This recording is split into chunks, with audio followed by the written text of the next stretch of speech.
शौकत अली कहाँ है? कौन शौकत अली?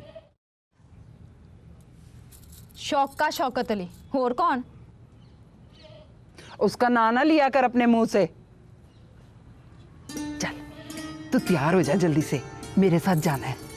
कहाँ? पीर हाजिर शाह के मज़ार पर। कोई खास बात? मन्नत मांगी है मैंने। खास बात तुझे दीवा बालने के बाद बताऊंगी। रोटी खाई है शौके ने? रोटी तो आज मैंने पकाई ही नहीं। क्यों? मेरी तो रखी है भूखी मर गई है। ये आखिर है, मुझे याद ही नहीं रहा। तो मतलब वो जा पहुंचा है वहां? कहाँ?